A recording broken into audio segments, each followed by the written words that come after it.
Bonjour, bonjour, bonsoir mes bien-aimés dans les Seigneurs. Là où vous vous trouvez en cet instant, là où ce message va vous trouver, je vous souhaite une très bonne journée ou une très bonne soirée.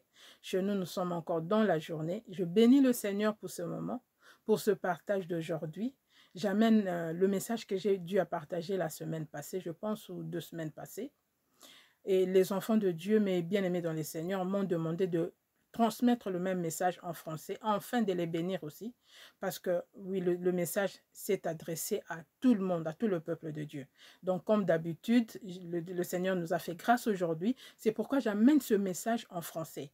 Donc, mes bien-aimés dans les Seigneurs, ce que j'amène aujourd'hui, ce ne sont pas des choses écrites, non, ce sont des choses, des révélations basées sur la parole de Dieu, parce que tout ce que le Seigneur nous révèle, aucun message de notre Dieu, de Jésus-Christ de Nazareth, n'est basé sur sa parole.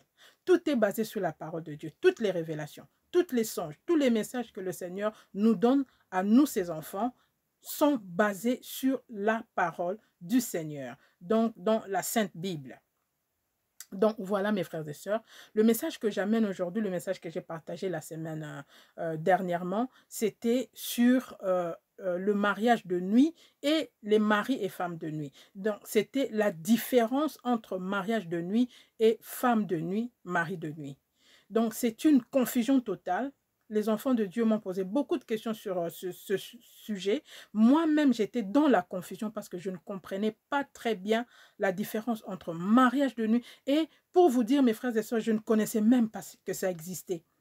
Donc, c'est une grâce de Dieu.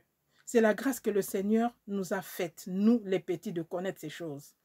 Ces choses qui se passent dans le ténèbre, les choses qui se passent dans l'invisible, les choses que jamais nous ne pouvons savoir si le Seigneur, notre Dieu, nous révèle ces choses. Donc, ce sont des choses importantes qui bloquent nos vies. Ce sont des choses qui font échouer les enfants de Dieu dans leur parcours, dans notre parcours sur la terre. Si nous ne sommes pas dans la connaissance de ces choses, nous pouvons rencontrer des problèmes très, très sérieux tout au cours de notre vie sur la terre. Donc voilà pourquoi c'est important. Si le Seigneur trouve important de nous révéler ces choses, parce que ce sont des révélations que le Seigneur m'a données en songe, et il m'a enseigné ces choses, et il m'a donné l'ordre de venir parler à son peuple. Donc voilà pourquoi je viens devant vous. D'abord, je veux laisser ce moment entre les mains du Seigneur, à tout un chacun, à mes bien-aimés qui vont suivre ce message, que la présence du Saint-Esprit soit avec nous. Que le Seigneur Jésus-Christ de Nazareth nous conduise pendant ce partage, qui commence avec nous ce message et qu'il finisse avec nous ce message. Et que le Saint-Esprit de Dieu nous aide à comprendre ce message, à discerner le message, à mettre ce message en pratique. Que ce message ouvre les yeux à ceux qui ne voyaient pas, les yeux de nos cœurs, et que ce message ouvre les oreilles, l'entendement des enfants de Dieu. Et que ce message bénisse le peuple de Dieu. Au nom de Jésus-Christ, j'ai ainsi prié. Amen. Donc voilà mes frères et sœurs, j'ai amené ce message que j'ai partagé la semaine passée ou 2 semaines passées. Le message entre la différence entre mari de nuit et mariage de nuit. Il y a une très grande différence, mes frères et sœurs. C'est pourquoi, commençons par la prière. Si vous n'avez pas prié avec moi, faites votre prière, afin que le Saint-Esprit de Dieu nous aide à comprendre ce grand message. Parce que c'est un message sérieux, très très sérieux, un message caché, une révélation cachée que beaucoup d'enfants de Dieu ne savaient pas. Donc, en fait, aujourd'hui, le Seigneur voulait que j'amène cette révélation sur le mariage de nuit. Mais il fallait que je fasse une différence. Il fallait que je commence d'abord par les maris de nuit, femmes de nuit, avant d'entrer dans le message même, avant d'entrer dans la révélation. Donc, c'est important que j'explique ces choses. Pour ceux qui le connaissent déjà, gloire au Seigneur Jésus-Christ. Pour ceux qui ne connaissent pas encore, c'est une grâce, c'est une bénédiction de connaître ces choses. Parce que de toute façon, mes bien-aimés dans le Seigneur, nous ne connaissons pas beaucoup. Nous connaissons toujours en partie. Personne ne connaît tout dans le domaine, dans la parole de Dieu, dans les révélations. Non, il n'y a que lui-même, le Seigneur Jésus-Christ, qui connaît tout. Nous connaissons en partie. nous amenons en partie ce que le Seigneur nous dit. C'est pourquoi nous avons besoin du Saint-Esprit pour nous aider à comprendre ces messages. Donc voilà, je vais commencer par les maris et femmes de nuit. Je vais juste expliquer en bref ce que moi, le Seigneur m'a enseigné dans des visions, physiquement, chez d'autres frères et sœurs. J'ai eu à partager avec d'autres frères et sœurs qui ont rencontré ces problèmes. Le problème de femme de nuit, mari de nuit, des conséquences et tout. Ça, c'est un autre enseignement. Il y a tellement beaucoup, c'est vaste sur ça. Nous ne connaissons toujours pas tout sur les femmes de nuit et mari de nuit. Mais ce que je veux donner aujourd'hui, ça va juste nous aider à comprendre la différence entre mari, femme de nuit et mariage de nuit. Donc, qu'est-ce qu'un mari de nuit? Une femme de nuit? Une femme de nuit et un mari de nuit sont tout simplement des esprits comme nous. Nous sommes aussi esprits. Mais quel genre d'esprit? Quel genre d'esprit? Mari de nuit et femme de nuit sont des esprits qui deviennent invisibles à un moment donné. À un moment donné, j'ai pas dit la nuit seulement. Écoutez-moi bien, ce sont des esprits qui sortent de leur corps, qui viennent invisiblement pour abuser des gens. C'est déjà des esprits qui viennent poser des actes sexuels pour se mélanger avec les êtres humains comme vous et moi. Cela ne dépend pas de l'heure, ils ne viennent pas seulement la nuit, ils peuvent venir la journée, ils peuvent venir quand ils veulent. C'est ça l'erreur que les enfants de Dieu font. Ils pensent que les maris de nuit et les femmes de nuit ne viennent que la nuit quand ils dorment. Non. Moi, j'ai entendu des choses horribles qui se sont passées, que les femmes de nuit, que les gens ont subi avec les maris de nuit, les femmes de nuit. Ils peuvent venir à tout moment et à n'importe où d'ailleurs. Donc ce sont les esprits qui sortent de leur corps et qui viennent abuser des gens, des êtres humains comme nous sommes. Et ces esprits-là sont, ça peut être une personne que tu connais, ça peut être n'importe qui, ça peut être ta mère, ça peut être ton père, ça peut être ton voisin, ça peut être ta femme, ça peut être ton mari. Oui. Pourquoi c'est là? Parce que ces esprits-là, c'est justement ce qu'on appelle l'esprit de la sorcellerie. Tu dois être d'abord dans la sorcellerie pour poser cet acte-là. Pour devenir mari de nuit, femme de nuit, tu dois être dans une capacité de pouvoir sortir de ton corps. Donc, tu dois être dans la sorcellerie. Donc, c'est de la sorcellerie déjà. Donc, ça peut être quelqu'un que tu connais, que tu courtoies, que tu parles tous les jours, mais qui fait cet acte-là, hypocritement, pour ne pas que tu le vois, alors il va sortir de son corps. Il a besoin de coucher avec toi, il veut abuser de toi, elle veut abuser de toi, mais elle va attendre quand tu seras distrait, quand tu ne le verras pas. Donc, ce sont des gens hypocrites. C'est un acte hypocrite, un acte criminel. Donc, voilà, ça peut être quelqu'un que tu connais. Ça peut être aussi des sirènes, les sirènes des eaux, hommes comme femmes. Il y a des sirènes hommes. Ça peut être eux aussi qui viennent quand tu ouvres les portes. Ils viennent et ils abusent de toi. Ça peut venir de n'importe quelle façon, ça peut être de la façon dont nous nous habillons, les choses que nous utilisons, surtout nous les femmes. Mais aujourd'hui, c'est fréquent aussi avec les hommes parce que les hommes aussi se maquillent aujourd'hui. Les hommes se mettent des choses de couleur sur la tête. Les hommes font aussi des choses que le Seigneur a interdit. Ce n'est pas seulement les femmes. Les hommes aussi le font. Ils mettent des teintures sur la tête pour couvrir les cheveux gris. De toutes ces choses-là, ils se maquillent. Il y a des hommes qui coupent des trucs. Il y a des hommes qui se maquillent aujourd'hui, qui mettent des produits pour s'éclaircir la peau, comme les femmes. Il y a les hommes qui font ça. Alors, ces hommes-là aussi ouvrent les portes à des sirènes des eaux. Donc, c'est comme les femmes. Ce n'est pas seulement les femmes. Et nous, les femmes, nous le faisons aussi avec des faux cheveux. Ces faux cheveux, mes frères et sœurs, je vous dis, la vérité, ces choses-là ouvrent la porte aux sirènes. Ce ne sont pas des choses pour nous, les enfants de Dieu. Ça ne nous appartient pas. Ce sont des choses très, très, très dangereuses, surtout les cheveux. Ça, c'est un autre enseignement parce que moi-même, j'étais dans ces choses-là. J'ai vu de mes propres yeux. Je ne jetterai pas des choses que moi, j'ai achetées avec mon argent. J'ai vu. Et j'ai décidé de sauver mon âme, de vivre dans la paix, de voir la main du Seigneur, d'amener la lumière dans ma vie, dans ma maison, d'appeler le Seigneur tous les jours. Et je me suis débarrassée de beaucoup de choses qui amènent des sirènes dans nos maisons, des maquillages, des façons de s'habiller. Toutes ces choses-là, mes frères, mes sœurs, amènent des sirènes des eaux. Et ça ouvre la porte parce que des sirènes ne sont que des femmes de nuit et des maris de nuit. Ils viennent pour abuser de nous. Et il y a des conséquences graves à ces choses-là. Et d'autres façons que les gens que nous connaissons peuvent venir abuser de nous, c'est la façon dont peut-être nous sommes habillés dans la journée ou dans la soirée. Tu peux sortir, une femme peut sortir, il s'habille légèrement, il s'habille avec une robe très courte ou une robe transparente, j'en ai vu parce que oui, j'en connais. Et moi-même, quand j'étais dans les mondes, j'étais dans des sortes d'habillements un peu comme ça aussi. Peut-être pas exagéré, mais ce n'était pas digne d'un enfant de Dieu. Donc, je connais de quoi je parle. Alors, toutes ces choses-là ouvrent la porte au mari de nuit. Il suffit qu'elle te regarde ou qu'il te regarde. Il dit, celle-là, elle m'a provoqué. Celle-là, elle m'a ouvert la porte.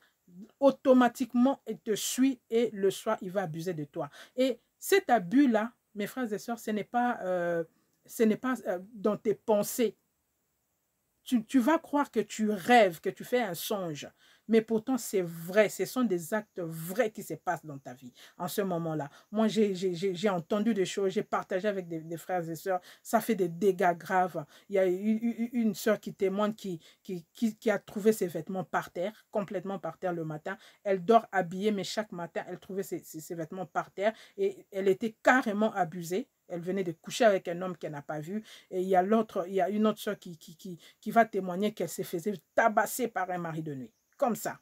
Quelqu'un qu'elle ne voit pas. Et les hommes, pareil, il y a les hommes qui ont perdu leur puissance sexuelle à cause de ces actes-là. Parce que si tu laisses ça perdurer, tu ne cherches pas de solution, ça va perdurer et ça va devenir grave, ça va devenir physique. Tu vas avoir, dans les premiers jours, tu vas te dire, ah, j'ai des songes bizarres, je vois la présence d'une femme ou d'un homme, mais à un moment donné, ça va devenir une habitude et tu vas t'habituer à ça et ça va détruire ta vie parce que les conséquences, c'est des blocages, des problèmes dans ta vie, de santé, dans tous les côtés, tu seras bloqué parce que ce sont des esprits qui souillent l'homme, qui souillent toute ta vie, qui souillent tout ce que tu fais. Tout le travail que tu feras de tes mains, tu ne vas plus jamais progresser à cause de ces êtres-là. Donc voilà. Donc les femmes de nuit et les maris de nuit viennent de cette façon-là.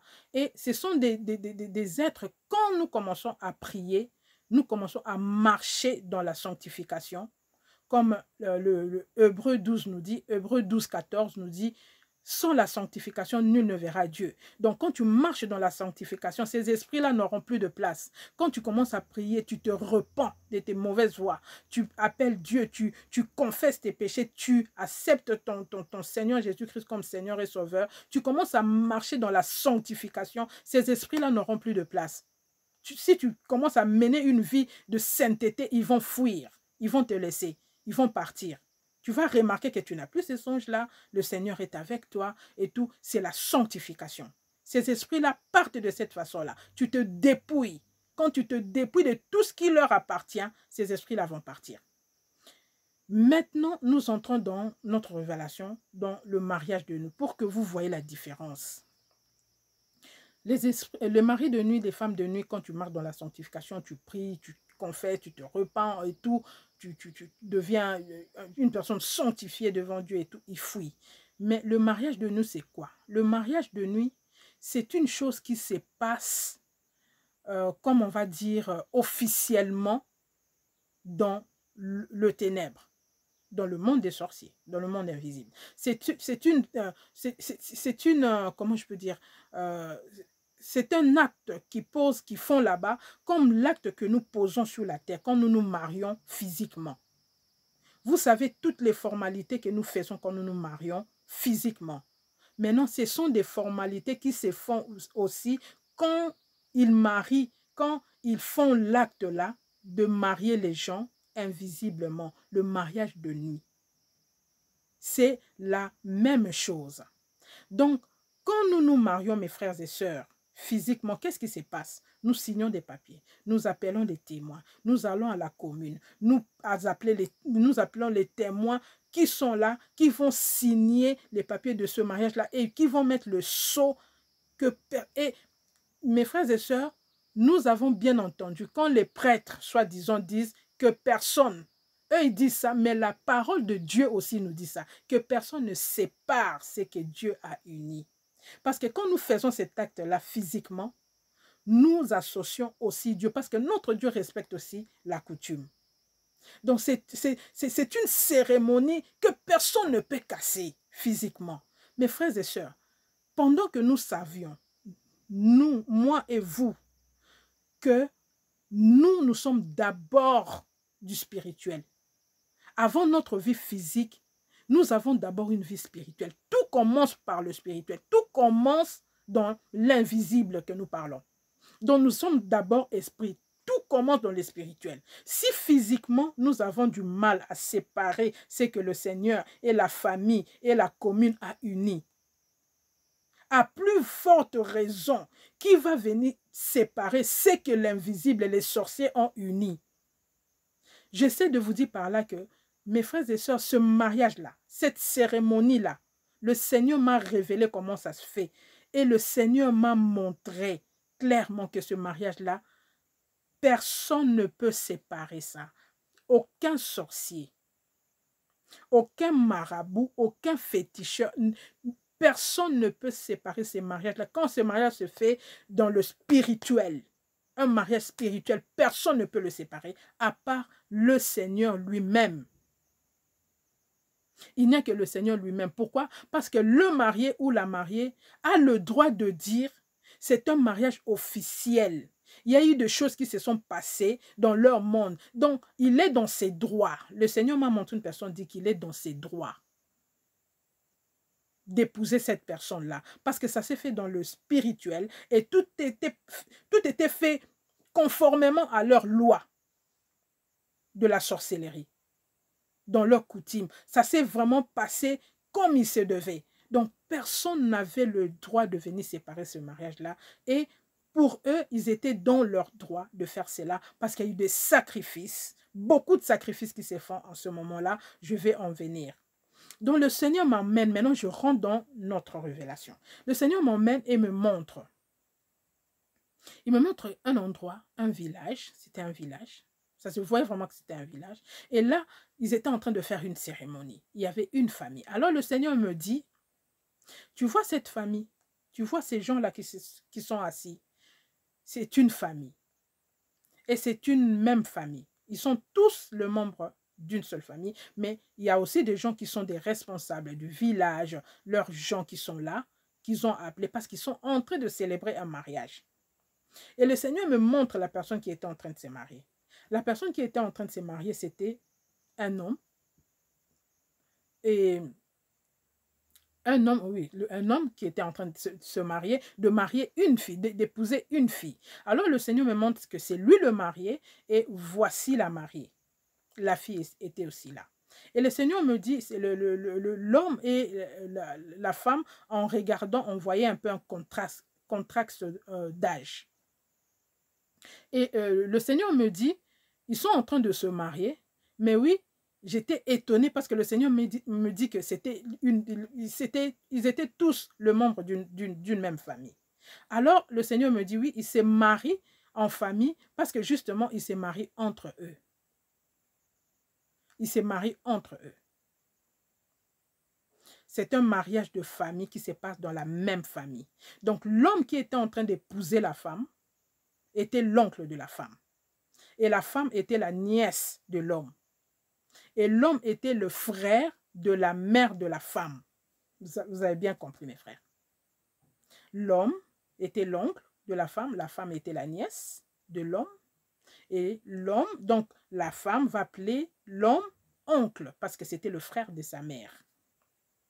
Ils étaient tous là en commun accord, en train de signer, en train d'appuyer, en train de sceller ce mariage-là. Ce mariage-là était bien scellé. Le Seigneur me dit, tu vois, ce mariage, officiellement, c'est fait.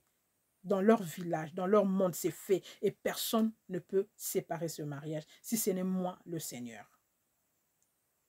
Et qu'est-ce qui s'est passé? Le Seigneur me dit, mais tu vois la fille qui est là, la fille qu'on est en train d'épouser maintenant. Cette fille-là, elle est inconsciente. Elle ne sait pas. Elle ne sait pas qu'elle est en train de se marier. Comment? J'ai dit, mais le Seigneur dit parce qu'elle est sur son lit. Elle a l'impression de rêver. C'est comme ça que le Seigneur a révélé à la fille. Elle a l'impression de rêver. Elle a l'impression de voir ces choses-là comme un songe. Et pourtant, ça s'est fait vraiment.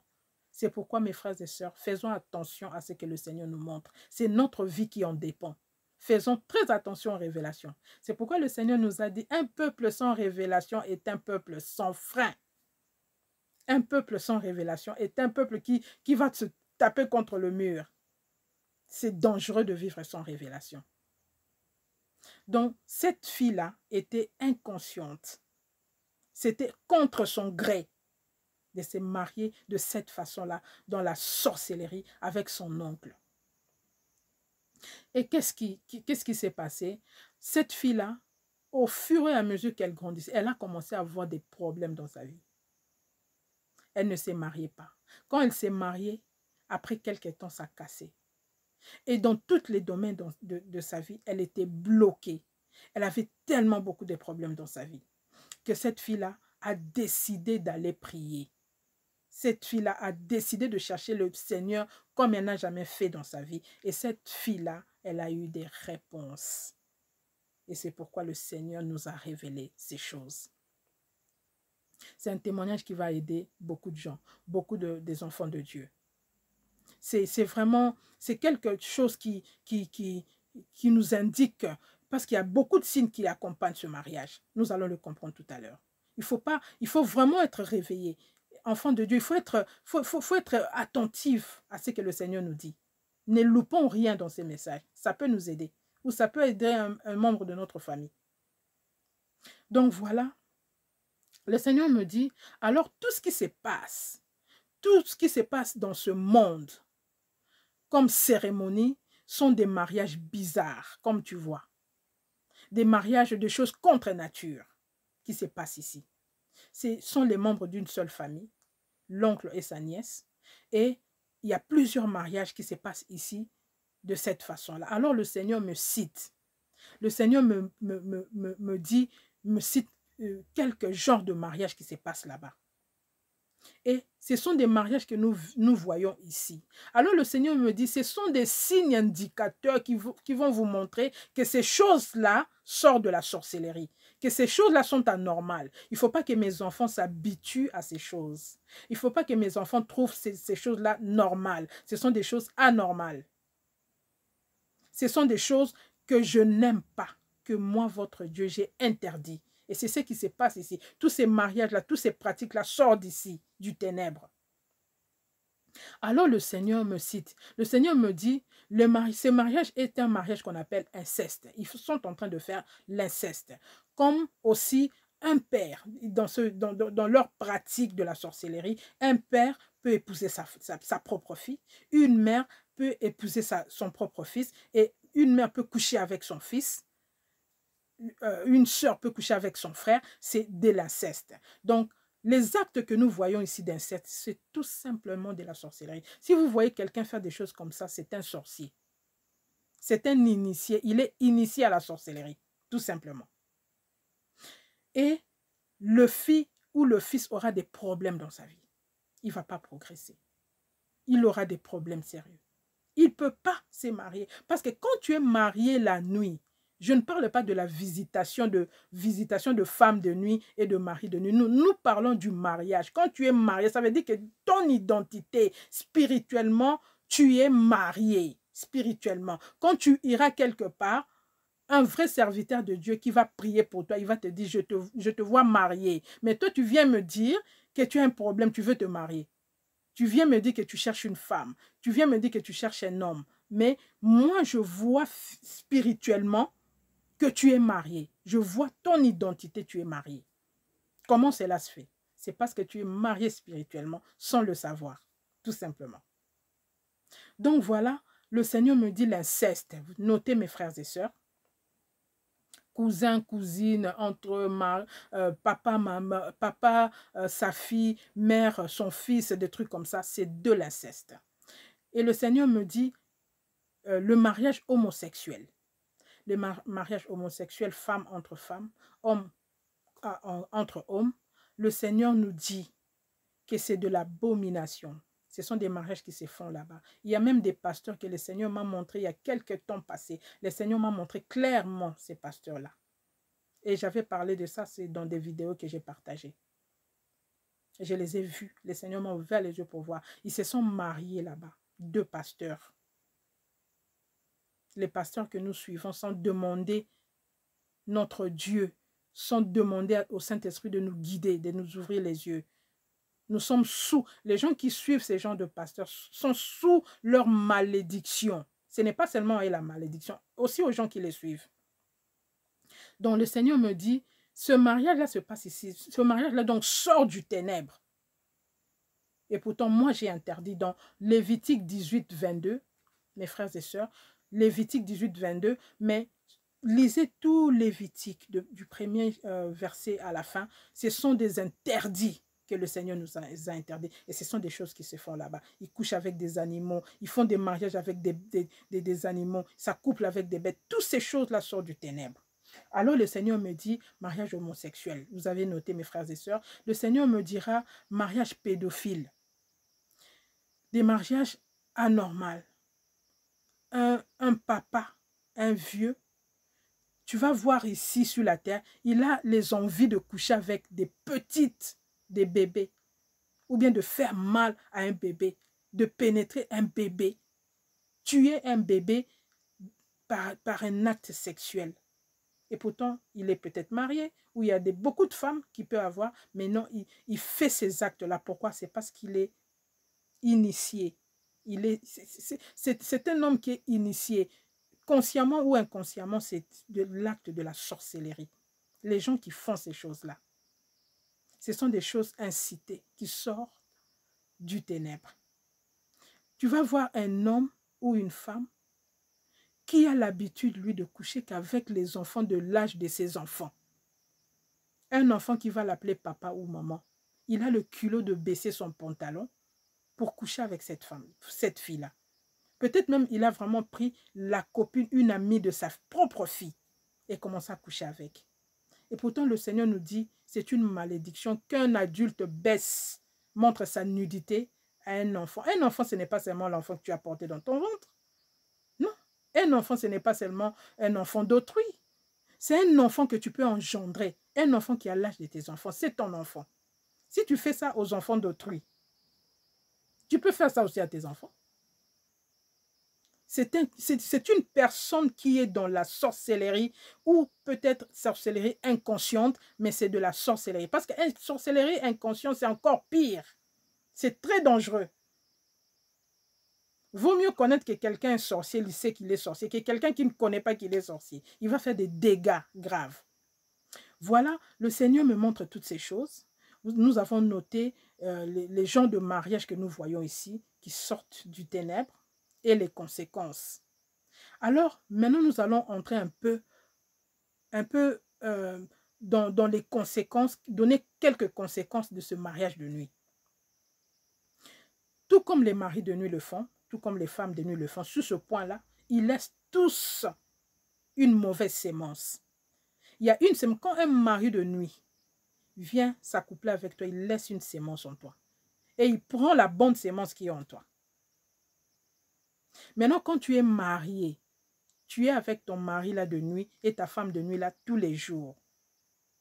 Il n'y a rien de bon qui va s'accomplir dans ta vie, bien-aimé. Rien de bon. Les conséquences sont quoi? Il y aura un esprit de célibat qui va s'attacher à toi. Donc même si tu te maries 10 ans, 15 ans, tu dois te séparer. Tu dois être célibataire. Pourquoi? Parce que tu es marié dans la nuit. Spirituellement, ton identité, tu es marié. Et cet homme-là te réclame. La femme-là te réclame. Donc, même si tu te maries, tu dois divorcer. Et ça se voit. Ça se voit, ça se voit. Et souvent, c'est dans la famille, tu vois que c'est héréditaire. C'est comme si la soeur là, elle est comme ça, le frère là est comme ça. Tous, ils sont comme ça. Donc, il y aura des divorces. des cas de divorce répétitifs, célibat, endurci. Il y aura des stérilités, des signes de stérilité. La femme, tu auras des problèmes d'accoucher, de concevoir. Donc, il y aura des signes de stérilité parce qu'il y a aussi des sacrifices qui se font pendant les cérémonies. Peut-être que la famille va dire, on va mettre les enfants qui vont venir au monde pour nous. On va prendre ces sangs-là. Parce que dans le monde des ténèbres, le sacrifice, ce n'est que le sang. Ce n'est pas du sucre, ce n'est pas des gâteaux, c'est du sang. Ils donnent du sang. Alors, ce sont des signes que tu vas remarquer après, que tu n'arrives pas à concevoir et tu ne vas pas comprendre. Ou tu fais des fausses couches tout le temps, tu ne vas pas comprendre pourquoi tu fais des fausses couches. Parce que ces enfants-là sont sacrifiés. Tu dois être comme ça parce que tu donnes tes enfants le sang parce que c'est ce qu'ils ont dit. Ils ont mis le sceau dessus. Comme le Seigneur a dit dans Job 33, 14, les sorciers, le diable, ils font pareil. Ils mettent leur sceau pour que personne n'ouvre ce qu'ils ont scellé. Donc, il y aura des fausses couches, il y aura après des problèmes de santé. Tu seras tout le temps malade, il y aura tout le temps une maladie qui sera collée à toi, tu auras des infections par-ci, par-là, il y aura beaucoup de choses dans ta santé, tu ne vas jamais comprendre, tu auras des médicaments que tu prends à la longue pendant des années et tu ne comprends pas ce qui t'arrive. Il y aura, enfin, je veux venir à un point qui est très important, il y aura un signe de désordre. Tu vas voir que en fait, c'est toi qui auras une lourdeur de mettre de l'ordre dans ta vie et même dans ta maison. Là, je parle surtout à nous les femmes parce que nous les femmes, nous les mamans, c'est nous qui prenons soin de la maison. Nous prenons soin de nos maisons. Et tu vas remarquer qu'une femme, sa maison sera tellement sale. Elle sera désordonnée en tout et pour tout et même dans sa maison. Donc, quand tu viens la rendre visite, ça tape à l'œil. Tu te dis, il y a un problème dans cette maison. Même pour t'asseoir, il doit faire une place. Il doit enlever les culottes des enfants sur la chaise. Il y a les assiettes sur la chaise. À ce niveau-là, il y en a. Donc, il y aura un désordre dans sa maison incroyable. Et dans sa vie, tu verras que tout ne marche pas. C'est sombre. Sa vie est sombre. Tout est en désordre. Dans ses formalités, dans tout ce qu'elle fait, tout est en désordre. Pourquoi c'est là? C'est parce que cette femme-là, ou cet homme-là, parce qu'il y a aussi des hommes qui sont désordonnés, il est chez lui, rien ne va, et il ne fait rien dans sa vie. Il a l'impression de vivre comme dans une prison. Mais il est vivant, il marche, vous le parlez physiquement. Physiquement, il est là avec vous, mais en fait, il vit l'enfer. Il est asservi. Il est asservi. Donc, qu'est-ce qui se passe? Je prends l'exemple d'une femme. Cette femme-là, la nuit, elle sert un homme. Elle est mariée. Elle remplit ses tâches ménagères la nuit. Elle va voir en songe souvent, elle est avec un homme.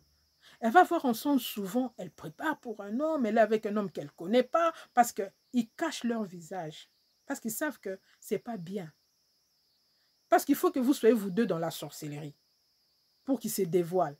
Quand toi tu es inconscient, ou inconsciente comme la fille que le Seigneur m'a montrée, tu vas leur dévoiler. Tu vas crier haut. Tu vas chercher la délivrance. Alors, ils viennent souvent avec un visage que tu ne comprends pas. J'ai vu un homme que je n'ai pas compris. Je ne sais pas si c'est quoi. Je le vois souvent. Je partais au marché pour lui, j'achetais ça, je lavais ses vêtements, tu laves les vêtements. Tu es asservi la nuit grave. Que le matin, tu n'as aucun courage. Quand tu te réveilles, tu trouves ce que tu avais laissé la nuit. Tu n'as même pas le courage. Tu n'as aucune énergie parce que tu étais asservi la nuit. Physiquement, tu le sens le matin. Et on a abusé de toi comme il faut. Et ça, c'est pour détruire ta vie, ma soeur, mon frère. Donc, voilà mes frères et sœurs. J'avais amené cette révélation pour nous aider. Pour nous ouvrir les yeux. Quand nous voyons des signes indicateurs dans notre famille, ou si seulement tu vois ces signes-là, les signes qu'on a cités ici, la pédophilie, l'homosexualité, des trucs comme ça dans ta famille, tu vois une fois, mon frère, ma soeur, commence à prier. Parce que ça va suivre des générations. Parce que la malédiction est déjà entrée. Parce que le Seigneur nous dit dans le livre d'Exode qu'il punit jusqu'à la 4e génération de ceux qui vont faire ce qu'il a interdit. Quand tu vois des choses comme ça, commence à prier. Commence à chasser. Appelle ton frère, appelle ta soeur. Supplie-le de chercher Dieu, de laisser, d'arrêter cet acte-là, parce que ça va suivre. Et la colère de Dieu sera sur cette famille. Et c'est la souffrance totale.